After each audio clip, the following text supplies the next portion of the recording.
All right, so I did mine on are the mental health benefits from playing contact sports worth the physical risks? So the topic, do the benefits, the health benefits you gain from playing physical sports worth the risks of getting injured? Statistically, if you play a contact sport, you're bound to get injured in some way, especially if you play like football, hockey, rugby. You have an increased chance of concussion or severe injuries. Cons of playing sports. As you know, you're bound to get injured playing contact sports. You have a very increased chance of getting a concussion, torn ligaments, fractured and broken bones, and sprains at the least. I have some pictures here. It just shows the percentages of injuries. So like there's dislocations, lacerations in your knees, fingers, broken fingers from playing basketball, catching footballs. You can fracture bones. Actually, at a recent hockey game, one of our players fractured his collarbone. And obviously head injuries.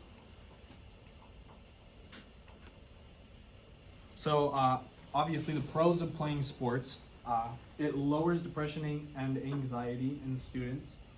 It reduces stress. It increases focus and academic scores. And it actually helps with your sleep schedule. I have a video to help that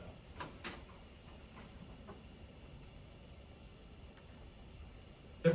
The benefits of exercise on students' mental health. Many students don't seem to feel like they can fit exercise into their daily schedules. As soon as midterm season hits, balancing everything becomes very hard. You feel everything piling up, and the thought of going to the school gym feels unfathomable. You are overwhelmed and feel anxious, and your mental health is suffering. All you can think about is how so many things are piling up and your lack of time to complete it all. What you may not know is even taking out 30 minutes 5 times a week to do some form of physical exercise can be of great benefit to your mental health and well-being. When you are exercising, your brain recognizes this as a moment of stress. Your body releases a chemical called endorphins to fight the stress. These endorphins interact with opioid receptors in the brain. The opioid receptors are the same receptors that many painkillers bind to, such as morphine. However, unlike with morphine, the activation of these receptors by the body's endorphins does not lead to addiction. The binding of these receptors can elevate mood by reducing pain perception and therefore triggering a more positive feeling in the body. You may have heard of the term runner's high, which refers to the feeling of euphoria that some individuals feel after a run. This can be accompanied by a positive and energizing outlook on life. Exercise has been seen to reduce feelings of anxiety and depression, boost self-esteem, improve sleep, and reduce stress, all which can have a positive impact on one's mental health.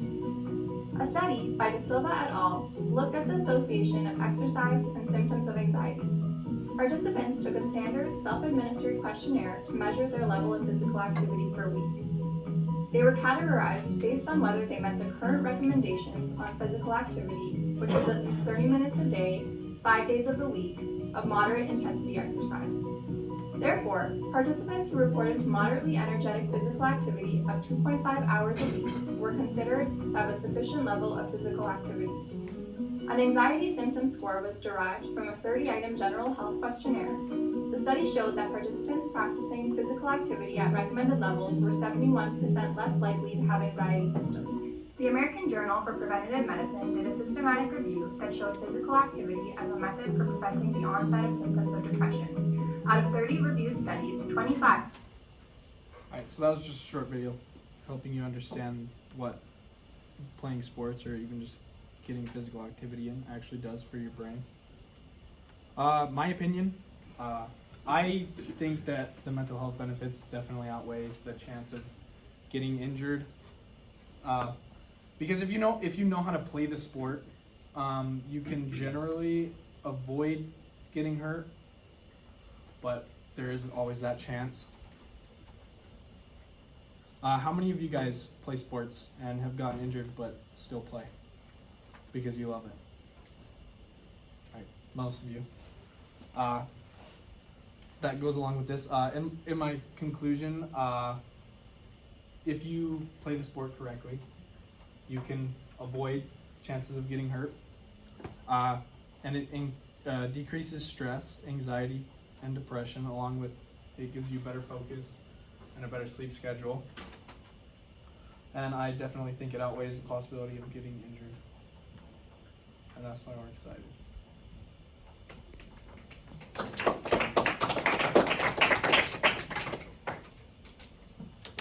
Yeah. What do you think is like the most dangerous sport?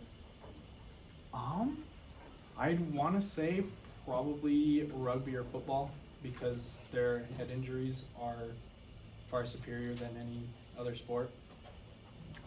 Yeah, I'd say. What injuries have you had playing sports? So actually over the summer I dislocated my kneecap twice and slightly fractured it, and I'm actually just getting back on the ice, but I still play. Yeah. How long was the recovery for those injuries? I had to do physical therapy twice a week for 3 weeks, and I was out for about a month a month and a half.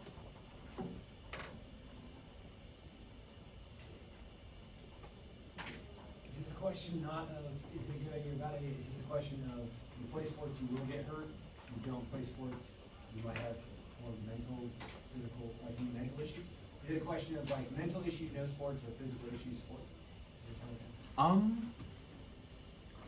I went, can you repeat that actually? I thought it was interesting when you talked about your video. Yeah. If you play, you're probably gonna get hurt. Yeah. Which seems consistent. I've played all kinds of different sports. Yeah. At some point, you're gonna break a finger, you're gonna get a black eye, something. If you don't, it seems like you're much more likely to have sort of like emotional anxiety issues. Yeah, playing sports, it also gives you like social benefits, like gaining friends and being able to talk and just get away from the world for a little bit, and it definitely helps mentally. But So maybe playing sports is a question of physical injury of some kind versus mental injury of not playing sports. Does that make sense? Thinking about the question, it's an interesting point for you Right. maybe in that way, that like, you're gonna get hurt, but is that more valuable than having extra anxiety? Okay. All right, thank you, Dylan.